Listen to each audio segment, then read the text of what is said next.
Hi, and welcome back to this week's episode of Johnnie Bennie Campus News, your weekly news show keeping you up to date with what's going on around campus. I'm Michael Pineda. And I'm Linton Ritchie. Thank you for joining us. We want to start off today's episode by offering our support and prayers to the people of the Bahamas who have been affected by Hurricane Dorian. If you're interested in donating to the Hurricane Dorian Relief Fund, please visit the link below.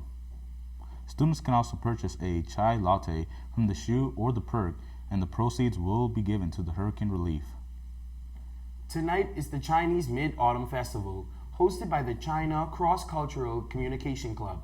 Sign up and visit the Great Hall tonight at 5:30 p.m. to enjoy a free Chinese dinner, performances, and moon cake.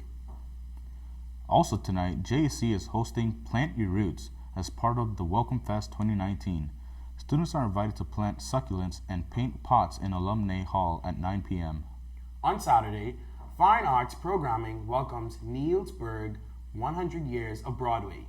This Best of the Best tour of American musical theater highlights songs from adored Broadway classics and modern hit shows.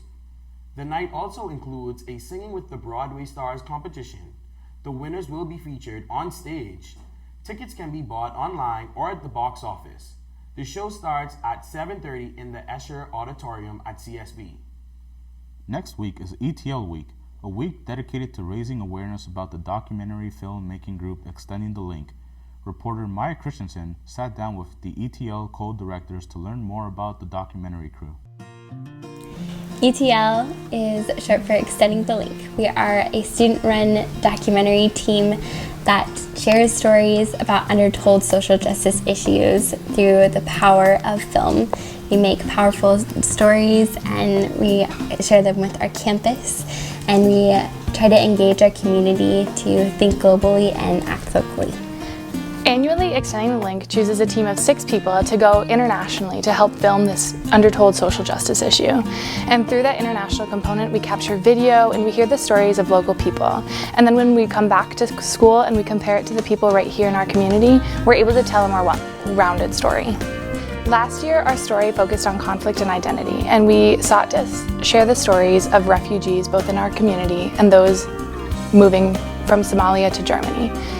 Through that documentary, we were able to help increase awareness for the Somali population here on campus, as well as in our St. Cloud community. So ETL Week is an opportunity to learn about what Extending the Link is and what we're planning on doing with our next year.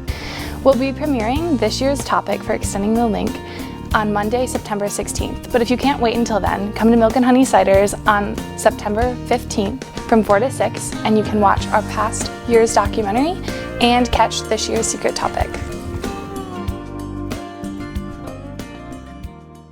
Thanks, Maya. It sounds like the ETL crew is up to some pretty cool stuff. Next week, the Literary Arts Institute welcomes acclaimed author Chris Abani to campus. Through his TED Talks, public speaking, and essays, Abani is known as an international voice on humanitarianism, art, ethics, and our shared political responsibility.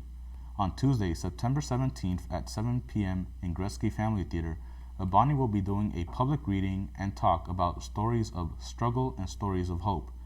Tickets for this event are free and open to the public. Now, we go to Michael Wallace for this week's Sports RoundUp. CSB Cross Country took the Falcon Invite by storm last Friday. 6 runners found themselves in the top 10, enough for 27 points and a first-place finish. Sophomore Tracy Reiner led the team, finishing second out of 70 runners. They have a break in their schedule until Friday, September 20th, when they head to South Bend, Indiana for the National Catholic Invite. SJU Cross Country will open their season on Saturday, September 14th at 12 p.m. They will be traveling down to Decorah, Iowa for the Luther Invitational.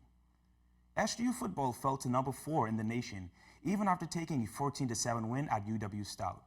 After trailing 7-0 at halftime, senior quarterback Jackson Erdman dished out 2 passing touchdowns to running backs Kenneth Udabok and Henry Trost in the second half.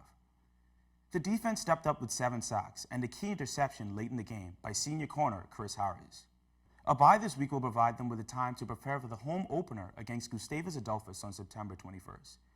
St. Ben's volleyball finished 3-0 in their home tournament this past weekend, now enjoying a 7-1 record start.